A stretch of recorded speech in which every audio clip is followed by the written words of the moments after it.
ప్రేమ చేస్తే నువ్వు ఎక్కడ పాడైపోతావు అని చెప్పి తను చినిగిపోయిన బట్టలు వేసుకొని నీకు మంచి మంచి బట్టలు ఇప్పిస్తాడు నాన్న. పాపం తను పరిగికో వికారాబాద్కో పంట మొత్తం తీసుకొని వచ్చిన తర్వాత పంట అమ్మిన తర్వాత ఒక 10,000 జేబులో పెట్టుకొని ఇంటికి వెళ్తూ ఉంటే మధ్యాహ్నం 3 అవుతూ ఉంటుంది, ఆకలి అవుతూ ఉంటుంది నాన్నకు బాగా. నాన్న తిందామని చెప్పి ఒక రెస్టారెంట్ ముందర నిలబడి లోపలికి పోయి బిర్యానీ ఎంత ఉందని చెప్పి చూస్తే 250 రూపాయలు ఉంటుంది. నాన్నకు ఆకలి అవుతూ ఉంటుంది, పేగులు మాడిపోతూ ఉంటాయి. అరే నేను ఈ పూట 250 రూపాయలు పెట్టి బిర్యానీ తింటే నా ఒక్కరి కడుపు నిండుతుంది, అదే ఇంటికి ఏమన్నా తీసుకుపోయినా అనుకో నా పిల్లలు కూడా హ్యాపీగా తింటారని చెప్పి తన కడుపు మార్చుకొని ఇంటికి మీ నాన్న వస్తాడు బాస్. రియల్గా మన నాన్న హీరో కదా. ఎన్నోసార్లు ఒక్కసారి ఇంటికి వెళ్ళిన తర్వాత నాన్న నీతో ఫ్రీగా ఉంటే అడగండి, నాన్న నీకు ఎన్ని కష్టాలు ఉన్నాయని చెప్పి పెద్ద చిట్టా చెప్తాడు బాస్. ఎన్నో అప్పులు ఉన్నాయి నాన్నకు, ఎన్నో ప్రాబ్లమ్స్ ఉన్నాయి నాన్నకు. అమ్మ మీరు ఆడపిల్లలాగా పుట్టినరు, రియల్గా మీ అమ్మ నాన్నకు సెల్యూట్, మిమ్మల్ని చదివిపిస్తున్నారు. రియల్గా సెల్యూట్ వాళ్ళకి. ఎందుకంటే ఆడపిల్ల పుట్టిందని చెప్పి చాలామంది బాధపడుతూ ఉన్నారు.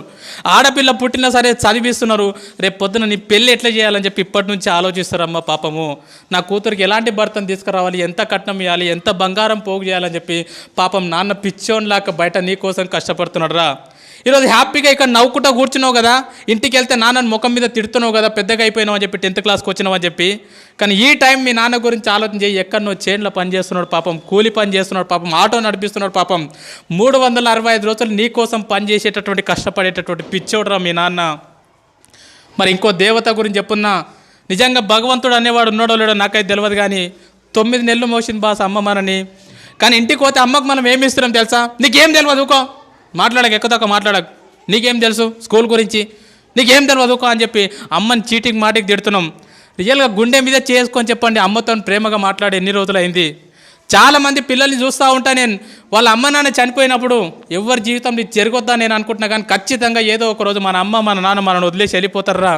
ఎందుకంటే పెద్దగా అవుతూ ఉంటారు, వయసు ఎక్కువ అవుతూ ఉంటుంది కాబట్టి ఏదో ఒక రోజు మన అమ్మ మన నాన్న మనల్ని వదిలేసి వెళ్ళిపోతారు.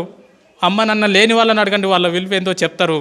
నాన్న లేని వాళ్ళు ఎవరున్నారా ఇక్కడ, వాళ్ళని అడగండి నాన్న లేని జీవితం ఎంత ఘోరంగా ఉంటుందో. నాన్న లేని వాళ్ళని అడగండి, ఎవరైనా పిల్లల్ని వాళ్ళ నాన్న దొరకపోతే వాళ్ళకి అనిపిస్తుంది, అరే మా నాన్న ఉంటే ఇట్లా తీసుకుపోతుండేనేమో, మా నాన్న ఉంటే స్కూల్కి వస్తుండేనేమో నా గురించి అని చెప్పి చాలా బాధ అనిపిస్తుంది. మరి ఈ రకంగా ఒక తల్లి 9 నెలలు మోస్తుంది మీ అమ్మని ఇంటికి పోతే మనం చీటికి మాటికి తిడుతూ ఉన్నాం, చీటికి మాటికి కసురుకుంటా ఉన్నాం, నీకేం తెలియదు అంటున్నాం. 9 నెలలు కడుపులో మోసేటప్పుడు ఎన్నో హాస్పిటళ్ళు తిరిగింది, ఎన్నో గుడులు తిరిగింది, ఎన్నో మందులు మింగింది, తనకు ఇష్టం లేని ఫుడ్ తీసుకున్నది అమ్మ. స్కూల్కి వెళ్ళేటప్పుడు బ్యాగ్ బరువు అయితే మన ఫ్రెండ్కి ఇస్తాం పట్టుకోరకో సేపు అని చెప్పి, కానీ లోపల 2 కిలోల బరువును లోపల పెట్టుకొని 9 నెలలు మోసిందిరా మీ అమ్మ.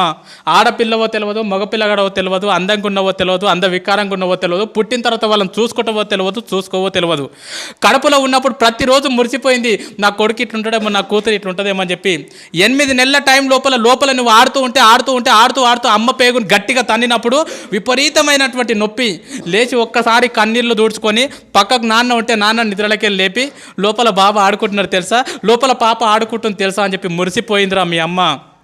9 నెలలు నిన్ను మోసిన తర్వాత ఈ ప్రపంచం లోపలికి నిన్ను తీసుకొచ్చేటప్పుడు మీ అమ్మ నిన్ను ఈ ప్రపంచం లోపలికి ఎట్లా తీసుకొస్తుంది తెలుసా? 2 రకాలుగా తీసుకొస్తుంది బాస్. ఒకటి caesarean delivery, 2 normal delivery. Caesarean delivery అంటే ఏందో తెలుసా బాస్? రియల్గా నా జీవితంలో నేను డిగ్రీలో ఉన్నప్పుడు నాకు అపెండిక్స్ ఆపరేషన్ అయింది. 3 కుట్లు పడితే 3 నెలలు ఇబ్బంది పడ్డా నేను, 3 కుట్లకు 3 నెలలు ఇబ్బంది పడ్డా. సిజేరియన్ డెలివరీ అంటే తల్లి తన కడుపును మొత్తం కోయించుకొని నిన్ను ఈ ప్రపంచం లోపలికి తీసుకొస్తుందిరా. డాక్టర్ అంటాడు, అమ్మ నీ కడుపు మొత్తం కోసి బిడ్డను బయటికి తీయాలంటే ఇప్పటి వరకు ఏ తల్లి కూడా నాకేం కావద్దు అని చెప్పి ఏ తల్లి చెప్పలే. డాక్టర్ ఏమైనా పర్లేదు, కడుపులో ఉన్న బిడ్డకి ఏం కావద్దు డాక్టర్ అని చెప్పినటువంటి గొప్ప దేవతరా మీ అమ్మ. ఆ రకంగా నీకు సిజేరియన్ డెలివరీ ద్వారా నీకు జన్మనిచ్చింది మీ అమ్మ. సిజేరియన్ డెలివరీ కాకుండా నార్మల్ డెలివరీ, మ్యాక్సిమం మీ తల్లులు నీకు ఎక్కువ నార్మల్ డెలివరీ ఇచ్చింటారు. నార్మల్ డెలివరీ అంటే ఏం తెలుసా? ఒక్కసారి ప్లీజ్ అందరు ఇట్లా గిల్లుకోండి, ఒక్కసారి ప్లీజ్ గిల్లుకోండి అందరు, ఒకసారి కంపల్సరీ గిల్లుకోవాలి అందరు. గిల్లుకున్నారా? ఇప్పుడు గిల్లుకుంటే మీకు ఒక నొప్పి వచ్చింది కదా, పెయిన్. ఆ పెయిన్ని దేంట్లో కొలుస్తారంటే డెల్స్లో కొలుస్తారు. ఇప్పుడు నీకు అయినటువంటి పెయిన్ ఎంత అంటే 0.01 డెల్. 0.01 డెల్కి అబ్బా అంటున్నావు. నేను వచ్చి నీకు గట్టిగా తొడపాశం పెడితే అది ఎంత ఉంటుంది అంటే 0.1 డెల్ ఉంటుంది. 0.1 డెల్కే తల్లడిల్లిపోతున్నావు అబ్బా అంటున్నావు. కానీ 9 నెలలు నిన్ను మోసి నిన్ను ఈ ప్రపంచం లోపలికి తీసుకొచ్చేటప్పుడు మీ అమ్మ ఎంత నొప్పి భరిస్తుంది తెలుసా బాస్? 57 డేల్స్ నొప్పిని భరిస్తుందిరా. 57 డేల్స్ నొప్పిని భరిస్తుంది బాస్. 57 డేల్స్ నొప్పి అంటే ఎంతో నీకు అర్థం కాదు. 20 సుత్తెలు తీసుకొని ఒక్కసారి వెన్నెముక మీద ధన ధన ధన కొడితే ఎంత నొప్పి, అంత నొప్పిని భరించింది అమ్మ. 20 తేళ్ళు శరీరం మీద మొత్తం కొడితే ఎంత నొప్పి, అంత నొప్పిని భరించింది మీ అమ్మని నీ ప్రపంచం లోపలికి తీసుకొచ్చేటప్పుడు. ఒక కాయన్ని తీసుకెళ్ళి ట్రైన్ పట్టాల మీద పెడితే ఎంత విస్తరిస్తుందో అంత నొప్పిని భరించింది అమ్మ. అంత నొప్పిని భరించి 9 నెలల తర్వాత అరుపుల మధ్యలో, కేకల మధ్యలో మొత్తం నేలకేసి కొట్టుకున్నది, గింజుకున్నది, గొంతు పోయేటట్లు అరిచింది. లేబర్ రూమ్లో జన్మనిచ్చింది బాస్. నువ్వు బయటికి వచ్చిన తర్వాత నువ్వు రక్తపు మడుగులో ఉంటే డాక్టర్ నిన్ను బ్లౌజులతో పట్టుకుంటే అమ్మ మాత్రం నిన్ను డైరెక్ట్ తీసుకొని పాపం ముద్దాడిందిరా. రక్తం మధ్యలో ఉన్నటువంటి నిన్ను తీసుకొని మల్లె పువ్వులాక చేసి పెంచి పెద్ద చేసింది బాస్. తను నిన్ను పెద్దగా చేస్తుంటే ఎన్నోసార్లు తను పక్కకు తను తింటుంటే ఎన్నోసార్లు మూత్రం చేసినావు, ఎన్నోసార్లు బాత్రూమ్ చేసినావు. ఒక్కరోజు కూడా విసుక్కోకుండా తను తినేది పక్కకు పెట్టి అల్లారు ముద్దుగా పెంచి పెద్ద చేసిందిరా అమ్మ నిన్ను. అలాంటి అమ్మకు మనం ఏమి ఇస్తున్నాం? నీకేం తెలియదు పో. సపోర్ట్ చేయకుండా ఉండు. నువ్వు ఎక్కువ తక్కువ మాట్లాడకు. నువ్వు నీ బెస్ట్ ఫ్రెండ్ని ఒక మాటను వాడు రేపటి నుంచి నీతో మాట్లాడతాడు. మన బెస్ట్ ఫ్రెండ్ని ఒక మాట అంటే వాడు రేపటి నుంచి మనతో మాట్లాడాడు. మరి అమ్మని రోజు అన్ని మాటలు అంటున్నా కూడా ఎట్లా భరిస్తుంది ఒకసారి ఆలోచన చేయండి. ఎన్ని మాటలు అన్నా కూడా, నువ్వు ఎన్ని బాధలు పెట్టినా కూడా ఈ ప్రపంచం లోపల మళ్ళీ నిన్ను అంతే ప్రేమగా చూసే దేవత ఎవరంటే మీ అమ్మనే బాస్, మీ అమ్మనే బాస్. ఎందుకంటే చాలామంది పిల్లల్ని బయట నేను చూస్తూ ఉన్నా, అమ్మ నాన్న ఉన్నప్పుడు వాళ్ళని పట్టించుకోరు. వాళ్ళు చచ్చిపోయిన తర్వాత ఇక తీసుకుపోయేటప్పుడు అక్కడ పాతి పెట్టేటప్పుడు వాళ్ళ కాళ్ళని పాలతో కడుక్కుంటా, నెయ్యితో కడుక్కుంటా, నీళ్ళతో కడుక్కుంటా, అమ్మ నువ్వు అంటే నాకు ఇష్టం అమ్మ, ఐ లవ్ యూ అమ్మ, ఐ లవ్ యూ నాన్న అని చెప్పి వాళ్ళు చచ్చిపోయిన తర్వాత గొంతు చించుకొని అరుస్తూ ఉంటారు, నువ్వు అంటే నాకు ఇష్టం అమ్మ అని చెప్పి. వాళ్ళు చచ్చిపోయిన తర్వాత నువ్వు చూస్తే, నువ్వు ఏడిస్తే వాళ్ళకి తెలుస్తుందా? చచ్చిపోయిన తర్వాత అమ్మ నువ్వు నాకు అంటే ఇష్టం అంటే వింటదా? చచ్చిపోయిన తర్వాత వింటారా బాస్? చచ్చిపోలేదు కదా, బతికే ఉన్నారు కదా, మీకోసం 365 రోజులు కష్టపడుతున్నారు కదా. ఈరోజు ఇంటికి వెళ్ళిన తర్వాత చెప్పండి, అమ్మ నువ్వు అంటే నాకు చాలా ఇష్టం అమ్మా, నన్ను ఎట్లా కన్నావమ్మా, అసలు నేను ఎంత లక్కీ అమ్మా, నా కోసం ఎంత కష్టపడుతున్నావు అమ్మా అని చెప్పి. అమ్మకి ఎన్నిసార్లు థ్యాంక్స్ చెప్తున్నారు, ఎవరు చెప్పట్లే అమ్మకి థ్యాంక్స్. అమ్మకు నువ్వు థ్యాంక్స్ అని చెప్తే కూడా అర్థం కాదు.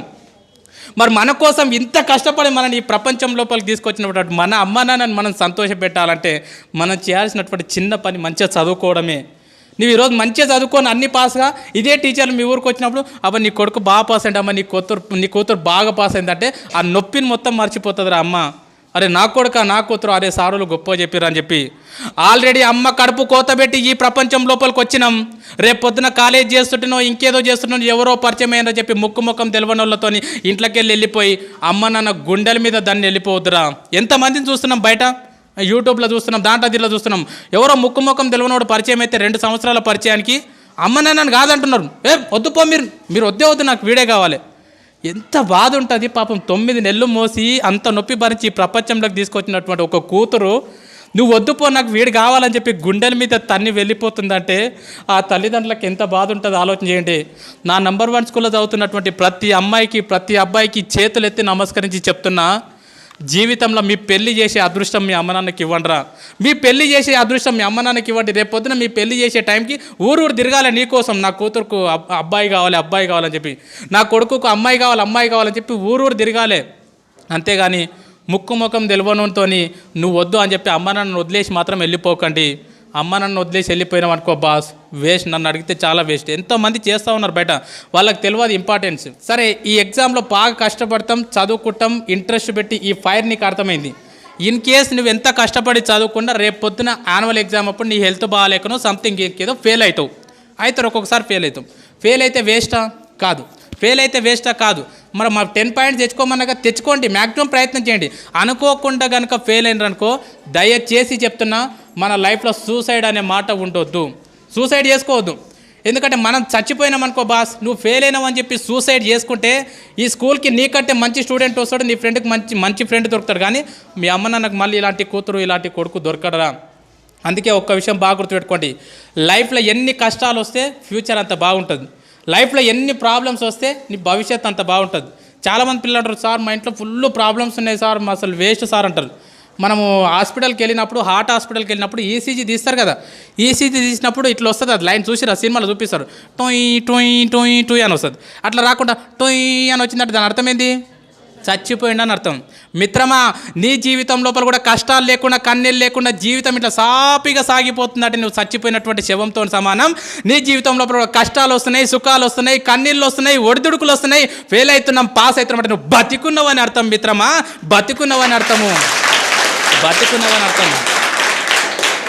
స్వామి వివేకానంద అంటాడు, కెరటాలు నాకు ఆదర్శం, పైకి లేస్తున్నందుకు కాదు, కింద పడ్డ ప్రతిసారి పైకి లేస్తున్నందుకు.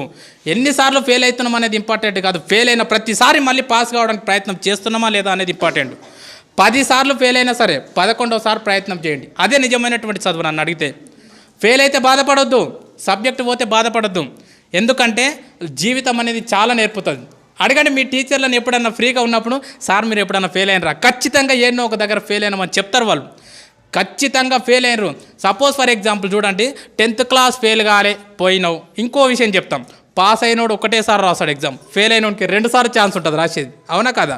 సో 10th క్లాస్ ఫెయిల్ అయినావు, హ్యాపీగా వెళ్ళిపోయినావు, ఇంటర్మీడియట్ మంచిగా నడిచిపోయింది, డిగ్రీ మంచిగా నడిచిపోయింది, ఇంకేదో నడిచిపోయింది, నీ జీవితంలో ఎక్కడ ఫెయిల్యూర్ లేకుండా ఇట్లా జీవితం సాఫీగా సాగిపోతుంది. రేపు పొద్దున జాబ్ చేసేటప్పుడు నీకు ఫెయిల్యూర్ వచ్చింది అనుకో, ఖచ్చితంగా హార్ట్ అటాక్ వచ్చి స్పాట్లో చచ్చిపోతావు.